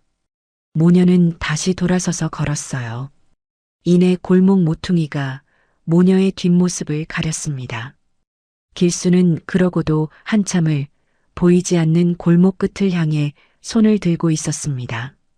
그날 저녁 종점 칼국수집 부엌에는 다시 수저 한 벌만 놓였어요. 5에서 2로 2에서 다시 하나로 돌아오는 건 한나절이면 충분했습니다. 길수는 빈 골방 문을 열어 벽에 붙은 봄이의 그림을 오래 바라보았습니다. 떼어가도 좋았을 그림을 두고 간 까닭을 길수는 알 것 같았어요. 두고 간 게 아니라 맡겨둔 거라고 길수는 그렇게 믿기로 했습니다. 언제고 모녀가 돌아올 그날까지 그 그림을 지켜주기로 말입니다. 그 작은 약속은 과연 지켜지게 될까요? 그렇게 헤어진 뒤로 세월은 빠르게 흘렀습니다.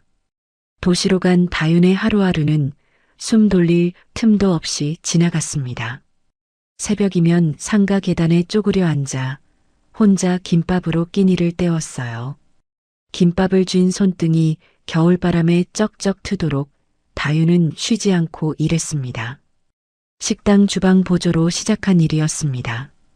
하지만 다윤의 칼국수 솜씨는 도시에서도 금세 빛을 보았어요. 길순에게 물려받은 그 비법이 다윤의 가장 큰 미천이었습니다. 처음 한 해는 일과 일 사이에 끼니를 우겨 넣으며 버텼어요. 그래도 다윤은 한 번도 일을 손에서 놓지 않았습니다. 이듬해 보미가 초등학교에 입학했어요. 주소 있는 집을 갖겠다던 약속은 도시 변두리 작은 월세방으로 첫걸음을 뗐습니다. 입학식 날 아침, 다윤은 장롱 깊이 둔 봉투 하나를 꺼냈습니다. 길순이 떠나는 날 쥐어준 봄이 입학에 보태라던 그 봉투였어요. 7년 동안 한 번도 헐지 않고 둔 돈이 그제야 제자리에 쓰인 거였습니다. 책가방을 맨 봄이가 운동장에서 손을 흔들었습니다. 다윤은 그 모습을 보며 가만히 눈시울을 붉혔어요. 7살 봄이는 어느새 의젓한 아이가 되어갔습니다. 엄마가 힘든 걸 아는 아이는 좀처럼 때를 쓰는 법이 없었습니다. 그래도 다윤은 길순에게 편지만은 꼬박꼬박 붙였어요. 이모, 저 잘 지내요. 일감도 늘었어요. 봄이도 학교 잘 다니고요. 편지에는 늘 좋은 소식만 골라 담겼습니다. 힘들다는 말은 단 한 글자도 적지 않았습니다. 걱정을 안기는 일이야말로 다윤에겐 가장 무거운 빚이었거든요. 하지만 그 편지를 쓰던 밤의 풍경은 사뭇 달랐습니다. 편지지 옆에는 빨간 글씨가 찍힌 밀린 고지서가 펼쳐져 있곤 했습니다. 다윤은 한 번에 갚으려 했어요. 번듯하게 자리를 잡은 뒤에 그 모든 신세를 한꺼번에 갚으러 가겠다고. 그 욕심이 도리어 다윤의 발길을 자꾸만 미루게 했습니다. 명절이면 다윤은 시외버스를 타고 그 소도시까지 내려간 적도 있었어요. 하지만 골목 입구에서 다윤은 늘 제 행색을 내려다보았습니다. 선물 보따리 대신 들린 빈손, 소매가 다른 점퍼. 이런 꼴로는 하고 삼키는 말 끝에 다윤은 발길을 돌렸습니다. 번듯한 집을 만들어 오겠다 약속하고 떠난 사람이었어요. 그런 사람이 빈손으로 그 문을 차마 넘을 수는 없었으니까요. 7년 동안 한 번도 찾아가지 못한 까닭이 바로 그 골목 입구에 있었습니다. 전화를 들었던 밤도 있었어요. 외워둔 번호를 누르다가 마지막 자리를 남기고 다윤은 수화기를 내려놓았습니다. 목소리를 들으면 다 들킬 것 같아서였습니다. 글로는 웃을 수 있어도 목소리로는 차마 웃어 보일 수 없었으니까요. 이모 하고 부르는 순간 울음부터 터질 게 뻔했으니까요. 그래도 세월은 조금씩 다윤의 편을 들어주기 시작했습니다. 혼자 뛰던 일에 아주머니 둘이 합류했고 작은 가게가 하나 생겼습니다. 가게 유리문에는 간판이 붙었어요. 봄이송 칼국수, 딸의 이름을 딴 작은 칼국수집이었습니다. 직원이 5이 되고 7이 되고 이윽고 9이 되었습니다. 그리고 그 가게 한쪽 벽에는 액자가 하나 걸려 있었어요. 액자 속에 든 것은 상장도 사진도 아닌 낡은 공책 한 권이었습니다. 표지에 길순 이모 비법이라 적힌 바로 그 공책이었습니다. 신입 직원이 들어올 때마다 다윤은 그 액자 아래에서 면 미는 법부터 가르쳤어요. 면은 끊기지 말라고 길게 미는 거예요. 어느 종점 칼국수집에서 배운 그 말이 그대로 9사람에게 흘러가고 있었습니다. 직원들이 사장님은 어디서 그런 걸 배웠느냐 물으면 다윤은 액자를 한번 올려다보고 좋은 스승이 계셨다고만 답했습니다. 그 좋은 스승을 7년째 찾아가지 못하고 있다는 말은 누구에게도 하지 않았어요. 한편 같은 7년이 종점에서는 다르게 흘렀습니다. 도시의 7년이 숨가쁘게 내달리는 동안 종점의 7년은 느릿느릿 흘렀어요. 길수는 여전히 새벽이면 가마솥에 불을 올렸습니다. 손님이 와도 안 와도 국물은 늘 하루 먼저 우려두었습니다. 달라진 것은 집의 몸이었어요. 천장의 얼룩이 옆으로 번져 양동이를 받칠 자리가 한 군데 더 생겼습니다. 60해 풍파를 견딘 건물이라 곳곳이 사가가고 있었습니다. 그 사이 윗방 민재에게도 작은 변화가 있었어요. 다친 손이 차츰 아물면서 민재는 가끔 가게 일을 거들기 시작했습니다. 사가가는 건물 구석구석을 공장에서 익힌 솜씨로 손보기도 했습니다. 길순에게 진 마음의 빚을 그렇게나마 갚고 싶었던 거였어요. 길순도 답장만은 꼬박꼬박 붙였습니다. 여긴 다 좋다. 내 걱정은 말고 봄이 공부나 잘 시켜라. 하지만 그 답장을 붙이러 가는 길의 길수는 사뭇 달랐습니다. 계단을 내려오다 난간을 짚고 한참을 서 있곤 했어요. 이따금 가슴께를 손바닥으로 지그시 누르기도 했습니다. 좋은 것만 적어 보내는 버릇은 종점에서도 똑같았던 거예요. 두 사람의 거짓말은 어쩌면 그렇게도 닮은 모양이었을까요?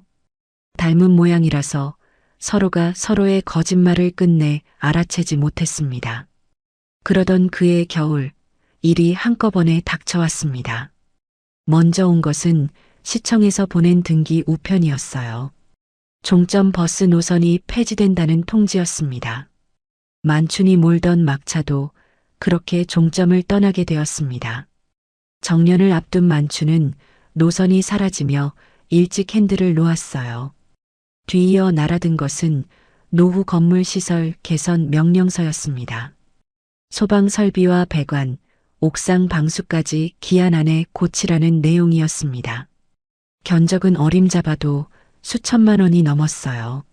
손님 끊긴 칼국수집 형편에는 도무지 감당할 수 없는 돈이었습니다. 의원에서는 큰 병원에 가보라 했지만 길수는 또 미루기만 했어요. 가게를 비울 수 없다는 핑계였지만 실은 혼자 감당하려는 고집이었습니다. 같은 주 천장에서 떨어지는 물을 받던 길순이 갑자기 어지럼해 휘청했습니다. 벽을 짚으려던 손이 허공을 긁고 길수는 그대로 복도에 주저앉았어요. 받쳐둔 양동이가 넘어지며 고인 물이 복도 바닥으로 소리 없이 번졌습니다. 사가가는 집과 늙어가는 주인이 같은 복도에서 함께 무너진 셈이었습니다. 마침 윗방에서 나오던 민재가 그 모습을 발견하고 달려왔어요. 이모님, 정신 차리세요. 7년 전 말 한마디 없던 청년이 이제는 길순을 안고 소리치고 있었습니다. 받은 정이 그만큼 민재라는 사람을 바꾸어 놓은 것이었습니다. 이 위태로운 소식이 과연 도시의 다윤에게 닿을 수 있을까요? 수술은 다행히 무사히 끝났습니다. 하지만 의사는 단단히 일렀습니다. 수술 뒤로 몇 달은 절대 무리하시면 안 됩니다. 길수는 알겠다고만 답하고 진료실을 나왔어요. 병상에 누운 길수는 부쩍 작아져 있었습니다. 7년 사이 더 굽고 더 야윈 몸이었습니다. 민재와 고병칠이 번갈아 길순의 곁을 지켰어요.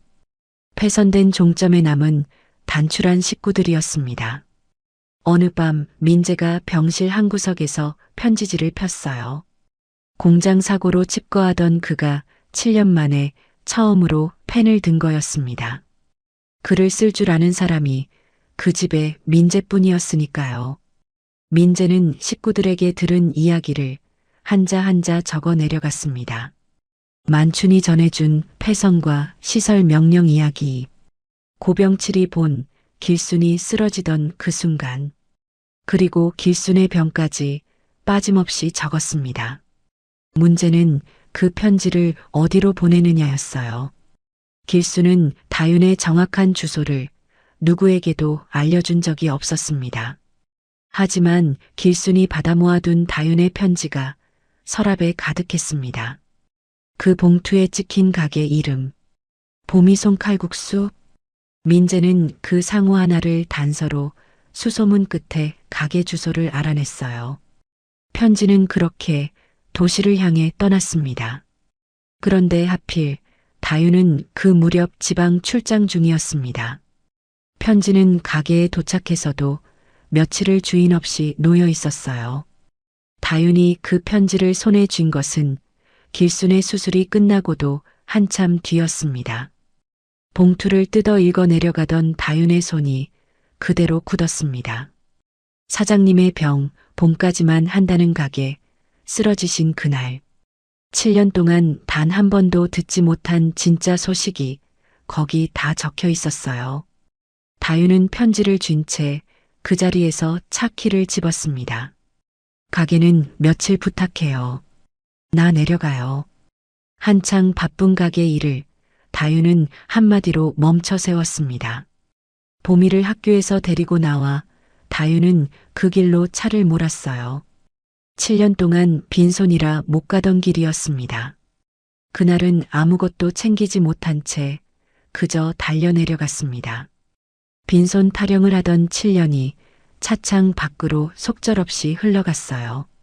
병실 문 앞에 선 다윤이 한 번 숨을 골랐습니다. 문 하나를 두고 들어가지 못하는 그 모습은 7년 전 그 눈밤과 똑같았습니다. 그날은 3번을 돌아섰던 사람이었어요. 하지만 이번에는 돌아서지 않았습니다. 다윤이 병실 문을 열었습니다. 병상의 길순이 인기척에 천천히 고개를 돌렸어요. 7년 만에 마주한 두 사람이었습니다. 이모, 저 왔어요. 다윤의 목소리가 떨렸습니다. 그 순간 길순의 눈가가 와락 무너졌어요. 그런데 길순의 입에서 나온 첫마디는 보고 싶었다는 말이 아니었습니다. 누가 기별했다. 알리지 말라고 그렇게 일렀는데. 반가움과 야속함이 한 얼굴에서 뒤엉켰습니다. 다윤도 끝내 고개를 떨구었어요. 죄송해요, 이모. 더 떳떳해져서 오려다가 이렇게 늦었어요. 그때 키가 훌쩍 큰 사내아이가 한 발 앞으로 나섰습니다. 할머니, 저 봄이에요. 길순이 그 아이를 한참이나 올려다보았습니다. 5살에 업혀왔던 아이가 12살이 되어 눈앞에 서 있었어요. 내가 봄이요? 봄이가 눈물 그렁한 얼굴로 환하게 웃어 보였습니다. 그 웃음만은 7년 전 그 꼬마의 웃음 그대로였습니다. 한바탕 눈물이 지나간 뒤 다윤이 가방에서 두툼한 봉투를 꺼냈어요. 이모, 병원비랑 가게 고치는 비용은 제가. 말이 끝나기도 전에 길순이 그 봉투를 밀어냈습니다. 도로 가져가. 화가 난 목소리가 아니라 떨리는 목소리였습니다. 내가 무슨 덕 보자고 너희 모녀를 거둔 줄 아냐? 거둔 아이에게 신세를 지는 일을 길순의 자존심은 받아들이지 못했어요. 7년 전 눈밤 3번을 돌아서던 다윤의 그 마음과 똑같았습니다. 다윤은 봉투를 쥔 채 한참을 그 자리에 서 있었습니다. 그러다 다윤은 봉투를 도로 가방에 넣었어요. 대신 서류 한 장을 길순의 침대 탁자에 펼쳤습니다. 이모, 이건 동정이 아니에요. 거래예요. 다윤이 차근차근 설명을 시작했습니다. 보미송 칼국수가 이 종점에 재면 공방을 내기로 했다는 것. 직접 뽑은 면을 도시 가게들로 보내는 회사의 뿌리가 될 곳이라는 것. 이 면 맛이 우리 회사 전부예요. 그 비법 이모한테 배운 거잖아요. 종점은 영업점이 아니라 면을 만들고 사람을 가르치는 거점이 될 거였어요. 폐선된 외진 자리라도 재면 공방에는 아무 문제가 없었습니다. 오히려 임대료 싼 그곳이 회사에는 딱 맞는 자리였습니다. 시설 개선 명령이 요구한 공사도 그 거점 투자 안에 다 들어 있었어요. 길수는 건물을 빌려주고 임대료를 받고 면 장인으로 자문을 맡는 거였습니다. 받는 게 아니라 일을 내주는 자리였습니다. 그래도 길수는 고개를 저었어요. 그 돈이 어떤 돈인데? 새벽 김밥으로 모은 돈 아니요. 그때 다윤이 품에서 무언가를 꺼냈습니다. 7년 전 그 낡은 수첩이었습니다. 다윤이 수첩을 펼쳐 길순 앞에 내밀었어요. 빼곡하던 빚의 목록이 전부 두 줄로 지워져 있었습니다. 한 줄도 빠짐없이요. 한 푼 한 푼 갚아서가 아니라 갚는다는 마음을 아예 접어서 지운 거였어요. 그리고 다윤이 마지막 장을 폈습니다. 물려줄 것이라 적힌 그 빈줄에 7년 전 적어둔 글자가 있었어요. 국수 한 그릇. 그 밤엔 차마 보여주지 못했던 글자였습니다. 7년을 건너 이제야 길순 앞에 놓인 거였어요. 이모가 그랬잖아요. 은혜는 갚는 게 아니라 이어주는 거라고. 이 종점 공방이 갈 곳 없는 사람들 면 가르치는 자리가 될 거예요. 눈보라치던 그날 제가 받은 국수 한 그릇을 이제 제가 물려줄게요. 다윤의 목소리는 끝까지 흔들리지 않았습니다. 길순을 끝내 무너뜨린 건 봉투도 계약서도 아니었습니다. 물려줄 것, 국수 한 그릇. 그 6글자였어요. 길순의 입술이 떨렸지만 말이 되어 나오지 못했습니다. 그때 보미가 한 발 나서며 또박또박 말했습니다. 할머니, 저한테는 여기가 맨 처음 생긴 우리 집이었어요. 주소도 없던 그 가게를 우리 집이라 부르던 아이였어요. 7년을 자라 그 아이가 똑같은 말을 다시 한 거였습니다. 길순이 그 자리에서 천천히 무너졌어요. 다윤이 그런 길순의 손을 7년 만에 다시 잡았습니다. 거칠고 야윈 두 손이 서로를 꼭 붙들었어요. 그날 이후 종점에는 다시 망치 소리가 울려 퍼졌습니다. 만춘이 자재를 실어 나르고 고병칠이 헐값에 좋은 재료를 구해왔습니다. 민재가 공장에서 익힌 솜씨로 낡은 건물을 손수 고쳤어요. 방앗간 주인도 약국 아주머니도 저마다 손을 보탰습니다. 7년 전 다윤이 골목에 뿌린 정이 그렇게 한 바퀴 되돌아온 거였어요. 이윽고 계약서에 도장을 찍는 날이었습니다. 길순이 30년 묵은 도장에 인주를 묻혔어요. 장부에도 안 찍던 그 도장이었습니다. 그런데 도장을 쥔 손이 허공에서 멈춘 채 좀처럼 내려오지 못했습니다. 주기만 하던 평생에 처음으로 받는 일에 찍는 도장이었으니까요. 다윤이 그 손을 가만히 두 손으로 감쌌습니다.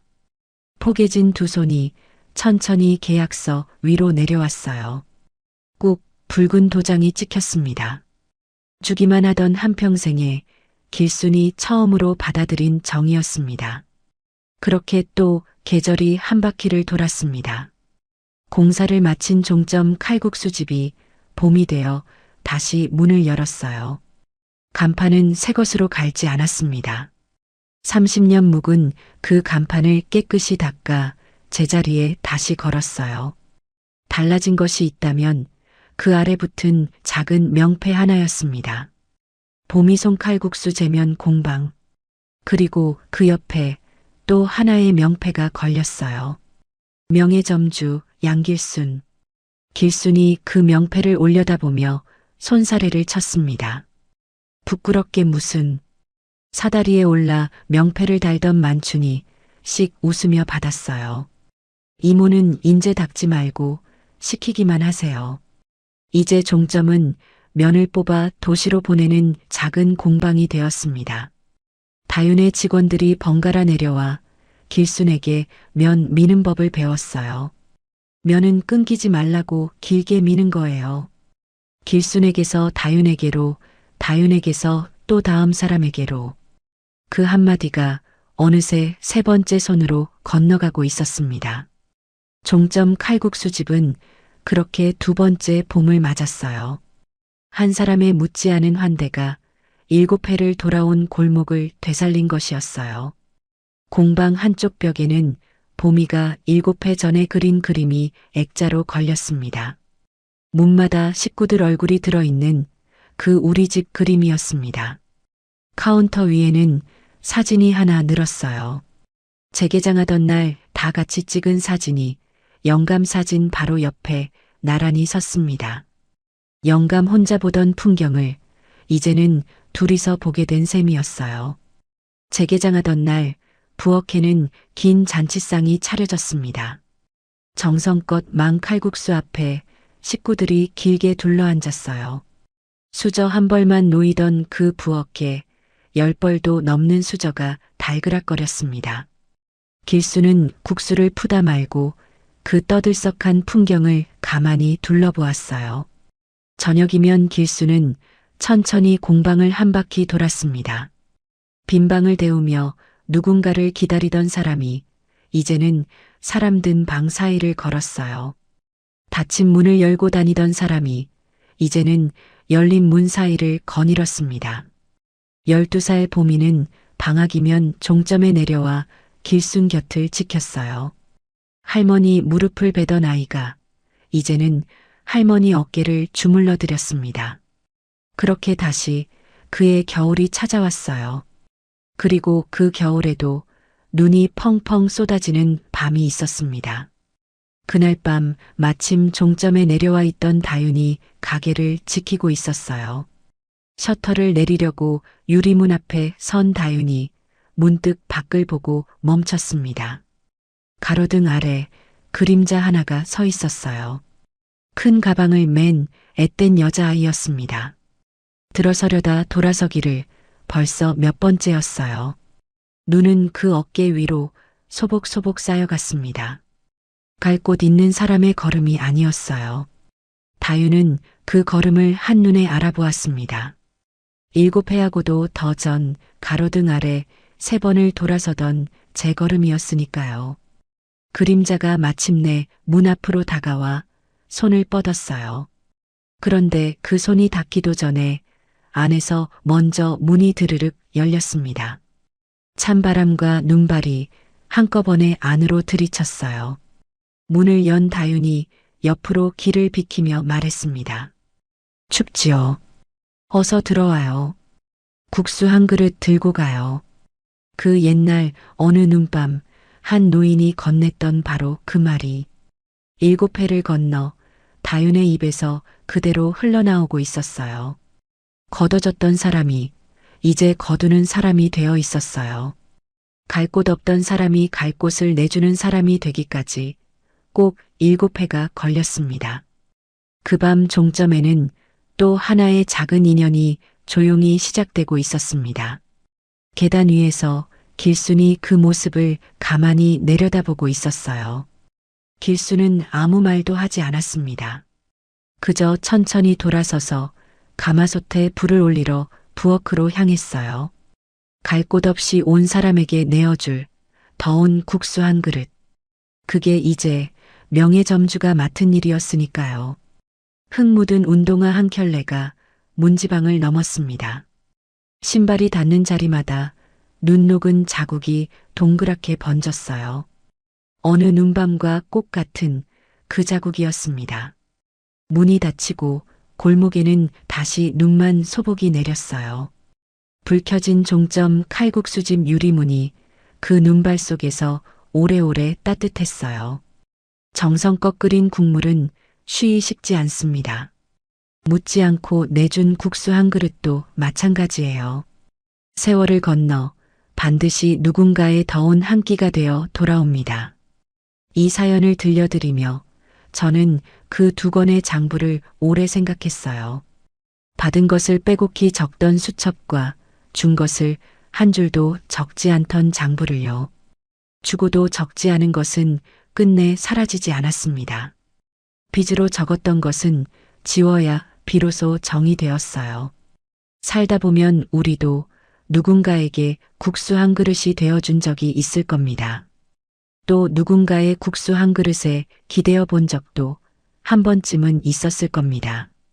오늘 밤 문득 떠오르는 얼굴이 있으시다면 그분이 바로 당신의 그 사람일 거예요.